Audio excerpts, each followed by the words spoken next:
more and more jazz musicians also get interested in Jack Kerouac's work because, like I say, he's one of the best writer writing about the feeling of a jazz club or the spirit of a jazz musician, what it is to be a jazz musician, what it is to be in a club and get the feel of a jazz group and, the ambiance and the energy and everything. Welcome to another episode of Contrabass Conversations, your show covering life on the low end of the spectrum. I'm your host, Jason Heath, and I'm so happy that you're here today. Check out everything we've been doing on this show for the past decade at contrabassconversations.com. And this week, we are digging deep into jazz. You can find every episode we're featuring this week, as well as all the other people we've spoken with in the world of jazz at contrabassconversations.com/jazz. And today, we are talking with Normand Guilbeault.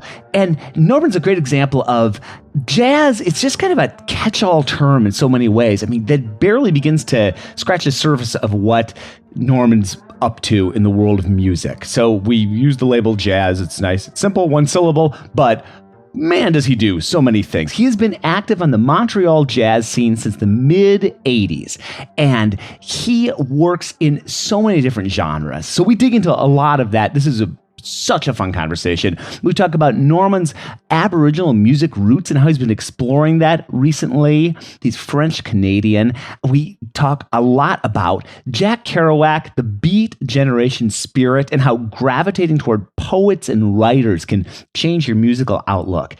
Lots of threads about creativity, so much good content. I know you're going to love today's chat.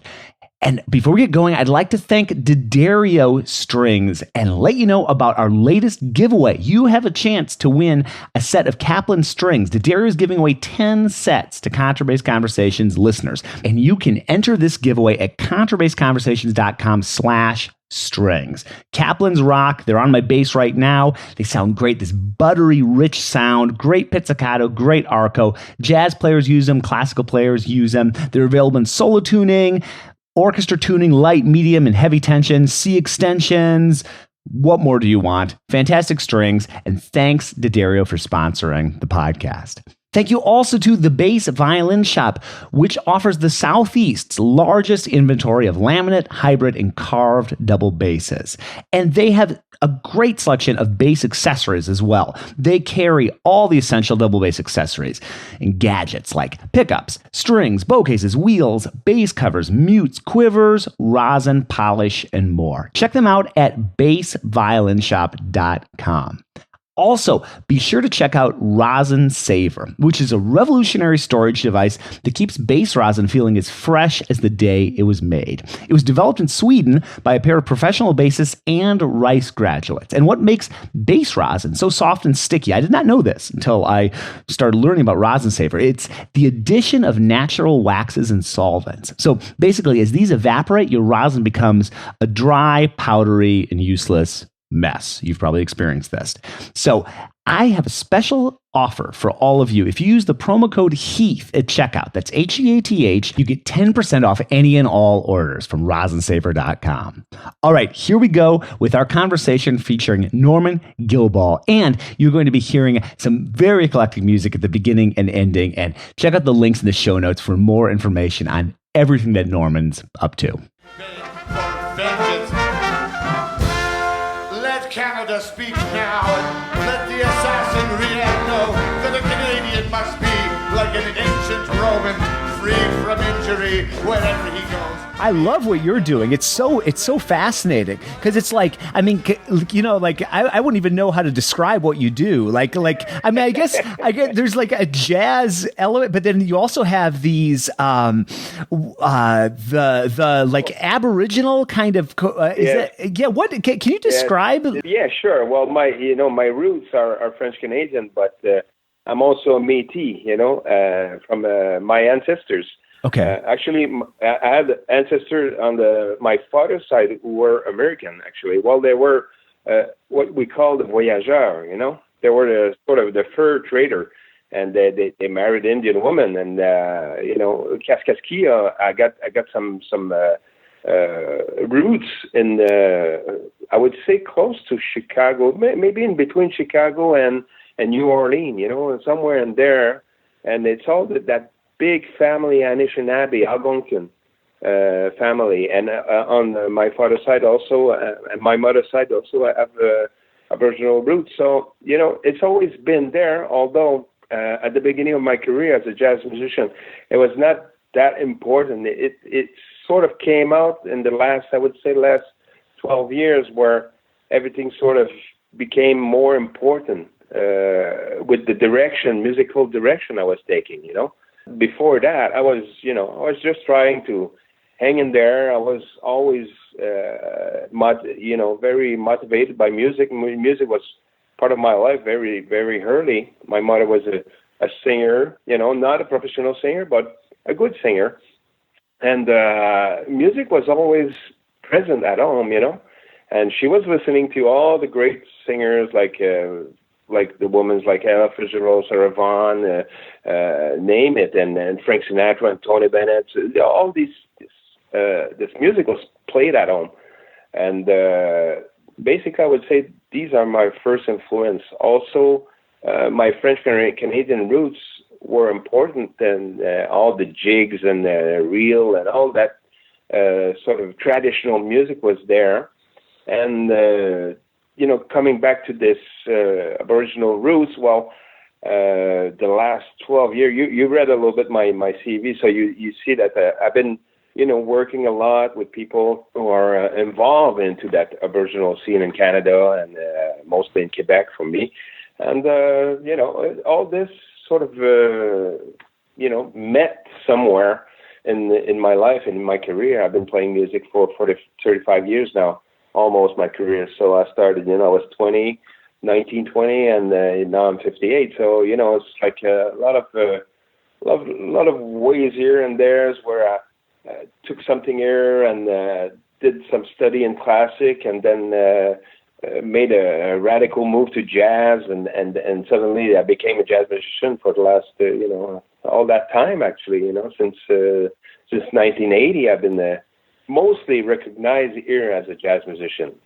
But the last 12 years, like I say, I got this group, and I'm coming back to my roots. I'm singing in a traditional powwow group, and all that thing sort of came all together, and I got this great group, Cowandak, that's been playing for the last 10 years, and really, I would say it's almost more important, that group, than all my jazz background, I would say for the last 6-7 years, I've been involved into that ensemble more than into the jazz scene, although I'm still playing my project, Homage to Mingus, that I've been doing a Mingus sort of group for the last 20 years. Made 3 records with this group. Got involved into Jack Kerouac. Jack Kerouac. Yeah. Oh yeah. Uh-huh. And when I used to work a lot with poets in Montreal and Quebec, and these guys were saying, "Hey man, you don't know Jack Kerouac?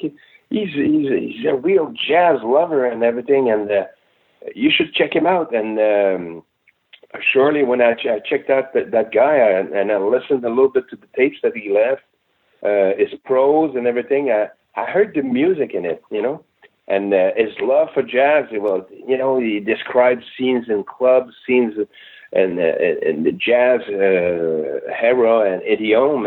For me, was like it made sense that I would go there. So I made this project for the last 8 years, where I've been working, pretty good on that. Did some. Sort of, we call that in French, the calque. It's sort of, I duplicate the voice, because there was so much rhythm in his voice and his prose, that it was going like that, and I heard the music right away, So I said, oh, I'll put my bass on that and let's see what's happening. Yeah. What a cool musical direction. I was curious because I saw the Kerouac name kind of as I was looking through your materials, and like out here in San Francisco, like On the Road was published out here in San Francisco. It's true. Yeah, and it's true. Oh, it's so cool. I mean, that bookstore on Ferengeti, that city. It's still there, eh? It's still there, and those beatnik clubs are still there. So, like right across the street, there's this cool old alley, and you can go have a drink in Vesuvio, and you could just taste that in the air. It's such I'm sure. Yeah. I'm sure. One of my dreams is to go to San Francisco for sure, and hang out around there. Just check that out because I know there's a big chunk of history around Kerouac in San Francisco. Yeah, for sure. You can feel that in the air in that part of the city. It's really something special. Oh yeah, for sure. Well, the Jack Kerouac heritage and all that time, this Beat generation kind of spirit is still there. It's very strong, When you gravitate around poets and writers, and these people are very connected, and more and more jazz musicians also are, get interested into the Jack Kerouac's work, because, like I say, he's one of the best writer writing about the feeling of a jazz club, or the spirit of a jazz musician, what it is to be a jazz musician, what it is to be in a club and get the feel of a jazz group, and, the ambiance and the energy and everything. He arrived in New York. It was the early 40s, and he was hanging out with Dizzy Gillespie. He was hanging out with Thelonious Monk. He met Billie Holiday. He met Charlie Parker. So he was a young kid at the time. But, he had a taste of that. He was there, and he got that feel there. And when he started writing that, it's like all his novels, there's a little bit of jazz in there, here and there. And that was sort of my work when I started digging in his work. It was like, where's the jazz? In what book, I can find a particular scene and put that into music, Yeah, no, I love it. I love that you've got this. You've been involved with this Mingus group too. How did that all evolve? How did you get started with that? Mingus, well, like I said, I started playing jazz around, I would say 81, 82, but already in 79, when I was a young kid, I was maybe 19 something. I went to a friend's house, and he said, "Hey, I got this record. This guy is named Charles Mingus," and I was not even playing double bass at the time. And he put that record, it was 3 or 4 Shades of Blues. You know that record? Mm-hmm. Oh, yeah. It's a great record. And he put that, and suddenly it struck me right away. I said, wow, this is something else. It's something I never heard before. And it sort of stayed there, but it was always into me to go and check out this guy. He was a very special. First, he was a great double bass player for sure. He was technically very special and unique approach to the bass. He was he was influenced also by Oscar Pettiford, and I would say maybe Jimmy Blanton was part of his influence, but Oscar Pettiford mostly was one of his great influence. And from that point on, it sort of stayed, in the back of my mind. But I would say maybe 10 years after that first encounter with him, I started to get involved into his music in '89, and a little bit here and there with my group. I was playing many songs, and there was not really a focus on Mingus, but always in my repertoire, I was playing 1 or 2 tunes of Mingus here and there in the sets. And by, I would say, 95, I met this guy. He's one of the great musicians in Quebec. His name is Jean Doram. And, just chatting with him and, saying my influence and Mingus was one of these guys that I really liked. And he said, well, me too. And I got some music. I transcribed some music. And I said, hey, I did the same. So let's put this thing together. Let's put a group together. And it started slowly. And by 95, we sort of got into rehearsal, got maybe 15, 20 pieces of Mingus, and his repertoire is so large and huge. And 96, we did the first recording. And then, every year, here and there, we're doing our, 8, 10 gigs a year. Homage to Mingus. And the band lasted all that time. And we celebrated last year the 20th anniversary of our group, Homage to Mingus. Oh, wow. Incredible. Congratulations. Yeah. And still digging into the music, because there's so many songs out there, Well, what a cool mixture too of like this Mingus homage and then working in this Aboriginal music, the Quebecois. I mean, what an interesting mix. Oh, it is. It's hard to put a stamp on what I've been doing for the last 20 years, I would say. But all these influences are sort of combined somewhere. It's hard to describe how they are combining, but they are, in a sense that they're very, all these music are very rooted, Like Mingus he's rooted in the tradition of gospel, the blues, and, in the New Orleans style. And also he's touching bop and hard bop, and even contemporary music. In the Aboriginal music, it's the same thing. It's that root thing, it's very important. It's very hearty, And for me, I think that's one of the most important thing into my music. I wouldn't say it's the same for everybody, but on my side, this is a choice I made. I mean, rhythm for me is the most important thing, and it starts from there. Good rhythm, basic, very strong, very rooty. For me, it's something that I like a lot, and it's one of my main, motivation when I play music. So Mingus got that, Aboriginal music's got that, traditional French Canadian music also has that rhythm kind of feel, and it's all somewhere somehow related. Totally, man. How did you find your way to the bass? It sounds like you had a musical family, or there was music in the house growing up. What was your path to the bass? Strangely, it's a matter of a coincidence, I would say, because I started playing music. I was probably, at the age of 10 years old already. I was, I had the passion, I would say, They were putting music at home, and I would be dancing and dancing some jigs and stuff like that. Yeah. Just already had that rhythm in me, So I construct my first drum with cardboard boxes and metal cans, and made a drum, and then bought my first guitar at the age of 12 years old. It was a shitty guitar, but then I was happy with it. It was only 4-string on it. Maybe it was a sign. And then, met some friends in the neighborhood. One was playing guitar, the other one was playing drum, and the other one was playing bass. And then we were meeting in a garage and playing together. And one day I arrived there, and I was playing guitar, and my friend Marcel was playing bass, and it was just, having fun and jamming. And I said to Marcel, hey, man, can I try your bass, and would you like to try my guitar? He said, yeah, sure, let's do it. And then we did the switch, and I've never switched back. I started playing bass, electric bass at 14, and then, playing by ear for many years, It's like just listening to all the rock, of course, the Beatles and the Stones, and then after that, the progressive rock like Genesis, Jethro Tull, and Led Zeppelin, of course, Jimi Hendrix.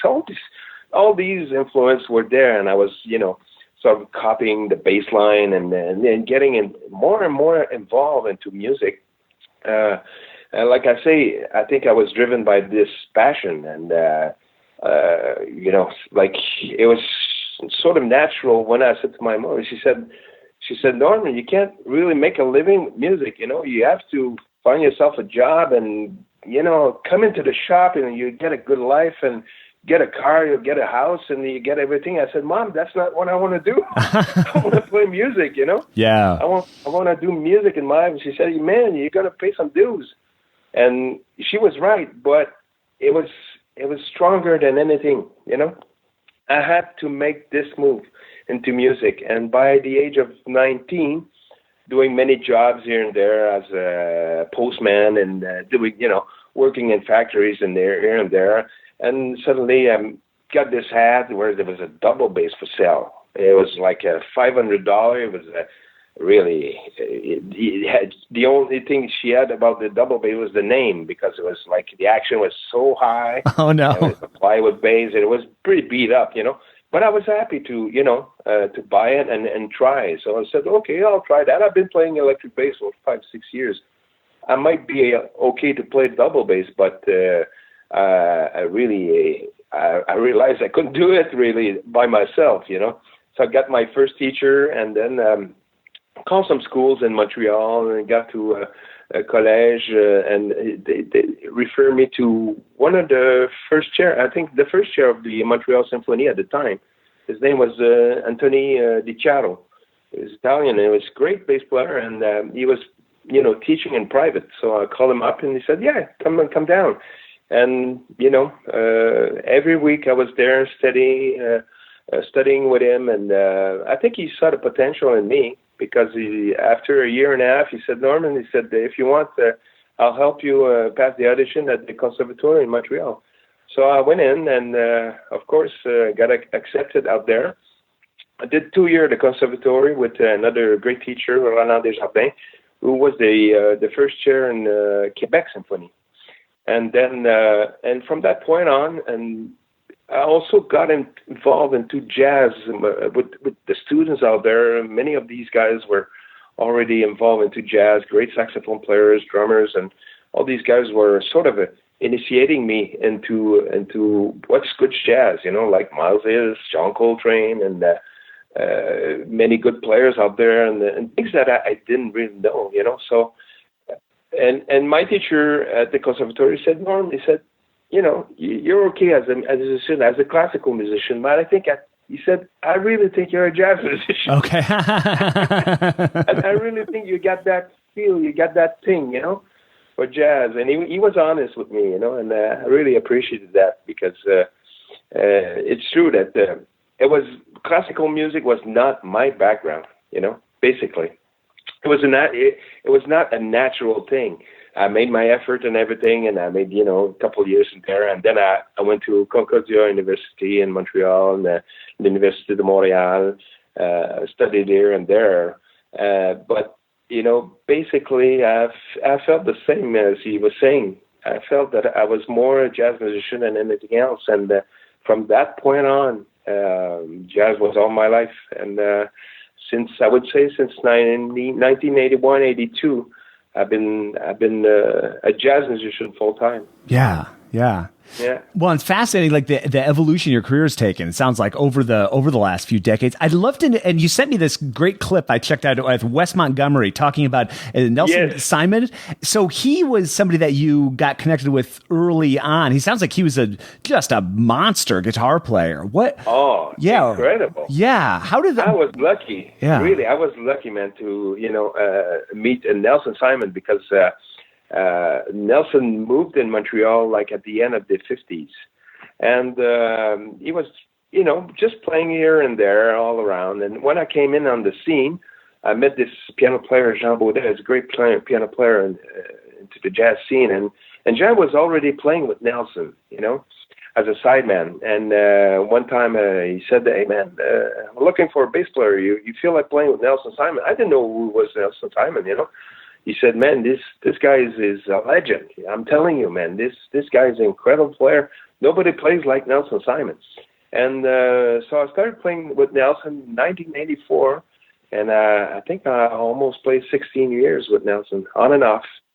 Yeah, so for me, I think that was the greatest school. This was the greatest school, you know, because it's all happened at the same time. And I was at Concordia University at the time, and I was having a good time there. But already I was being solicited by musicians here and there, older guys, and I sort of lived, I would say, the last part of what we call the oral tradition into jazz, you know.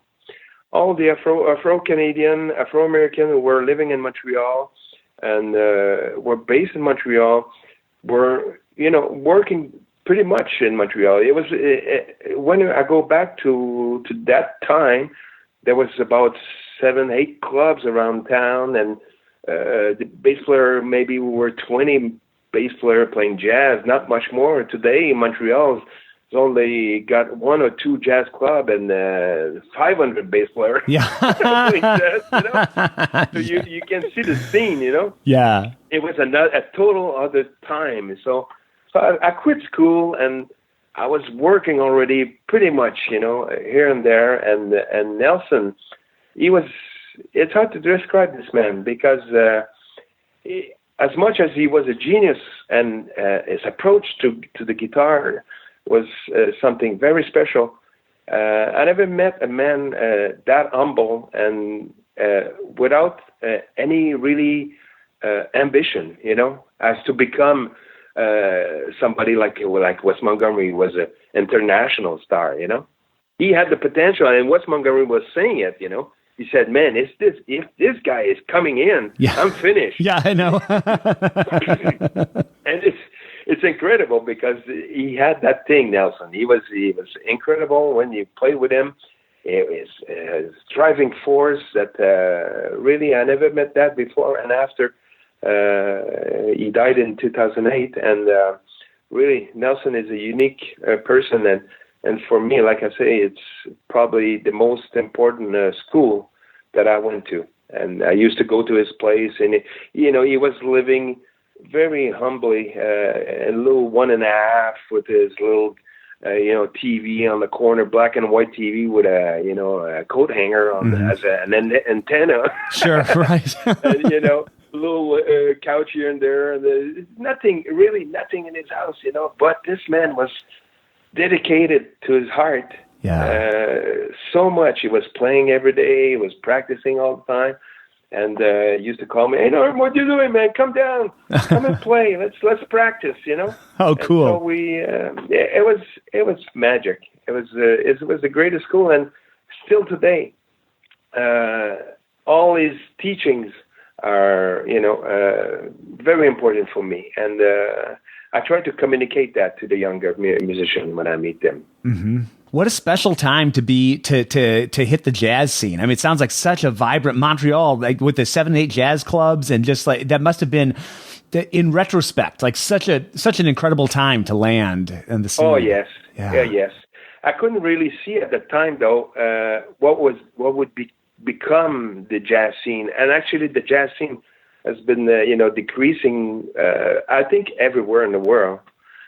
There's jazz scene everywhere. Maybe New York and Paris are still pretty high, but other cities like when I was there in 84, 85, man, this town was happening.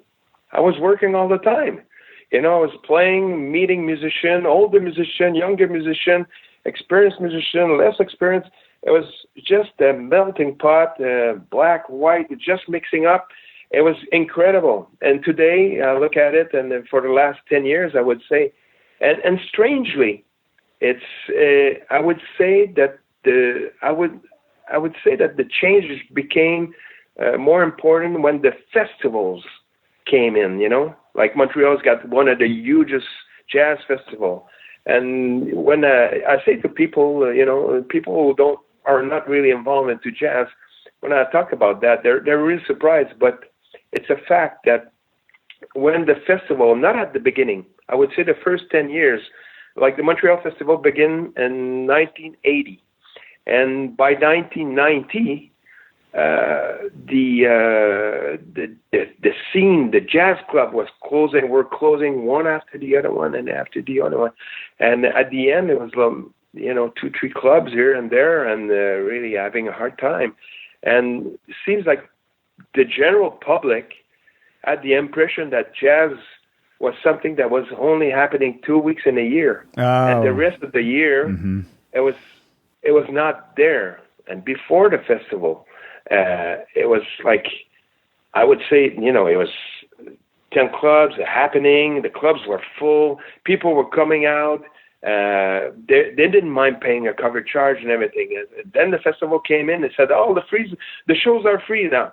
So people sort of, learned that jazz, you didn't have to pay the cover charge to listen to jazz, and it's all combined in the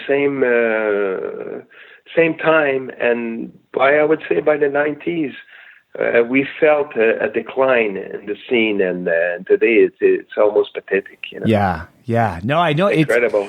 It's a very similar, all those decades I spent in Chicago. I remember seeing that because I was in Chicago in the 90s and the 2000s. Yeah. And like when I just left now, it's a similar thing. There are 2 or 3 jazz clubs, like the Jazz Showcase is active. There's the Green Mill, a couple places, but it's, I think that outside of those clubs, there's maybe one regular gig in the entire city of Chicago. There's this seafood restaurant that has, and at least they've still got jazz. They've got jazz, I think 7 nights a week, but it's just so. And then, like you were saying, the number of bassists on the scene, it's just phenomenal. There are probably hundreds. Exponential.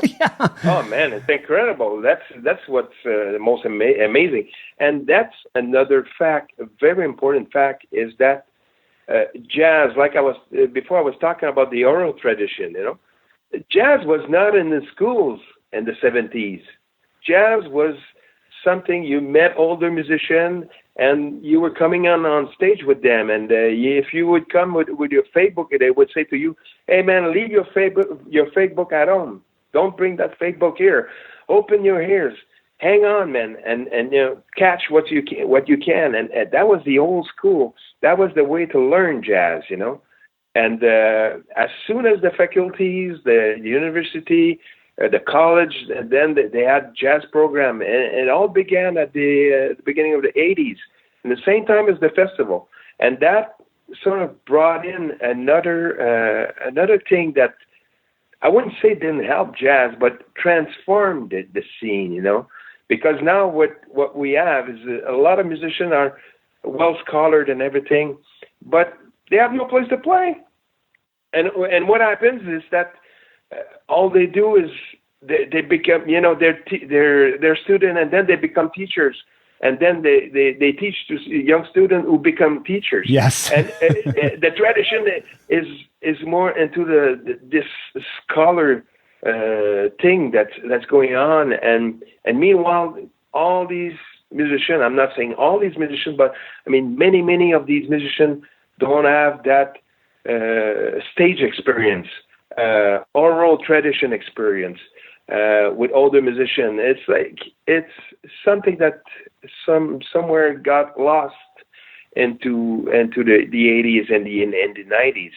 And like I say, I see that so many great players out there, well-scholared and everything, have diploma and all great, but when it comes to play in Montreal or any other cities, I would say probably exceptionally in New York is different. Although I know a lot of musicians from New York, and they are struggling also. Yeah. And there's not too many places to play. You put yourself in line. And there's 100 guys just before you who are looking to play for $50, for $60, for $100 per night. And it's a tough scene out there now. And when I teach young musicians, I said, I hope you have the passion, man, because if you don't have that passion, you're gonna find it hard. It was tough for me, but now I look at the young guys. They're 20, they're 30, 25. They love the music, but I said, I hope you really like that music, because hang on to that, because it's gonna be tough out there. I'm telling you. So many good musicians. Like I say, it's exponential. Bass players is now I don't know who's who in Montreal. In the 80s, I knew everybody. We all knew each other. We all calling each other. Hey man, can you sub for me tonight, Baba? It was a small community, and everybody knew each other. Now it's like I don't know anybody. I know a couple guys here and there, but I mean, it's exponential. On piano is the same. On guitar, it's just crazy. I mean, singers, it's like, wow, hundreds and hundreds of singers, you know, and they have 1 gig per year, 2 gig per year, doing a little club dates here and there. Really, it's sad, man, because people are not going out that much anymore. They watch jazz band on YouTube. It's exactly. I mean, I think about that so much myself. You know, like Berlin Philharmonic has this digital concert hall, they call it, and it's you know, so you can watch Tchaikovsky's Fifth Symphony performed by Berlin with every camera angle perfect, right? It's like exactly on the first trumpet, and I'm sitting there, and it's like, I love live music. That's what I live for, right? But I'm thinking, like, man, this is compelling. Sitting at home and watching this, you know, like, I don't know. I got my popcorn. I got my drink. But it's cool, like, looking at your career. And this maybe wasn't something you intentionally did, because it's probably just like the passion and following what interests you. But you seem to be so active and like doing things like no one does what you do. Like, I wonder if there's something there young people can learn. You know, just because, like, I don't know. You know, like, I look at some of these students I had at DePaul. I taught some jazz students in Chicago, and some of the ones that were finding success, they were going and playing like live hip hop dates, and they were looking outside of the you know, because those 2 or 3 jazz clubs, like you said, they're lucky to get called every 2 or 3 years for something like that. Oh yeah. You can't pretend you're going to make a living with that. You know, not anymore. And like you say, you have to be very open-minded and open to other style and play other sort of music, you know. If you go to hip hop, or, you know, you go to the funk, or you have to be even pop and you know, and rock music. You gotta be in French we say polyvalent. You know, you have to touch a little bit of all these styles if you want to try to make a living with music. And even so, it's not that easy, because you have to be good, man. So really, I don't know how I made it. Really, when I look at it, I think I was just I was a quiet force, you know. I was just looking forward and putting project together. And adversity was always part of my life, in a sense, you know. That as a young kid and everything, it's like adversity was.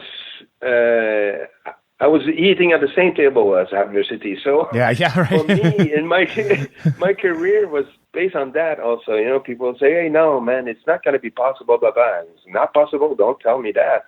It is going to be possible. And, you know, try to be proactive, get on the phone, get on the mails, and, you know, try to get connection. It's also part of being a musician today. Well, it's always been. But I mean, I think it's more important over the last 20 years, I would say. If you can't be sort of a business, not a businessman, but, you know, somebody who's got to knock on doors and be proactive with knowing what you do, be conscious, you know, and you know, try to make people understand that you know, what you have is something good, you know. Yeah. But it's not something you have only to believe. You have to be good, you know. So work on your thing. And me, I've been dedicated all my life. I've been dedicated to the music, you know. I've did many jobs. I would say the last 2 years I've been doing something else a little bit on the side, but all before that is I was totally dedicated to the music. But like I say, I mean, over the years, many things that we had here in Canada, especially me in Montreal, I was you know, making music for Radio Canada. It was the national radio station, you know. We were doing many recordings. National Film Board of Canada. I was doing many, you know, music either as a composer or just as a sideman, you know, making a little bit of a living there, And at the end of the year, I would be happy if I would, you know, touch something like 18,000, 20,000 per year. You know, I was not rich, but at least I was doing my job, and my job was to be a musician. So I always been happy to live with would have had, but not being rich, not being famous, is just do, live my passion, actually, the way I lived it, and with all the sacrifice that comes with it, And I think all the musicians, everybody, I think, have a little taste of that.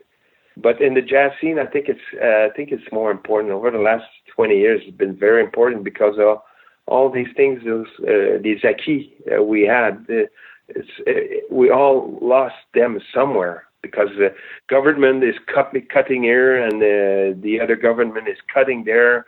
And suddenly all the little job here and there that was sort of every year making you earn the minimum wages, at least, they're not there anymore. So it's way tougher.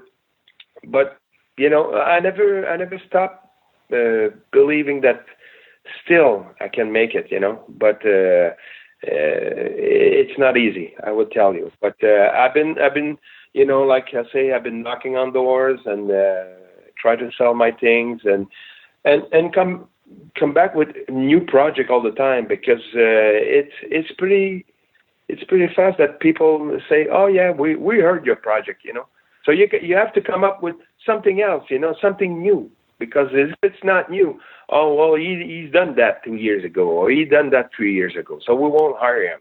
So you have to come up with something else. So just a Mingus project, I've been doing that for 20 years, and in 20 years we did three recordings. And each time it was a step, it was a new step, digging in more into the music of Mingus, transcribing new songs and putting stuff, together, and tough tunes that are not played, So this is just an example, and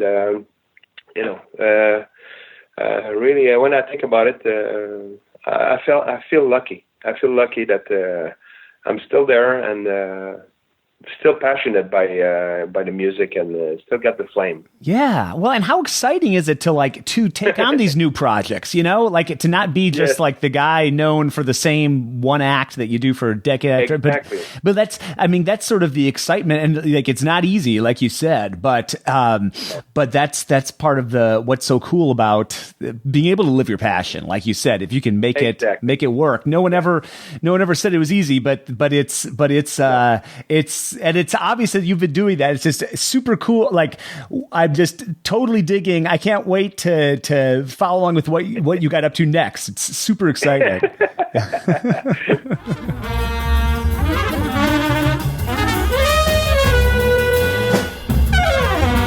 Thanks for chatting, Norman. What a great conversation.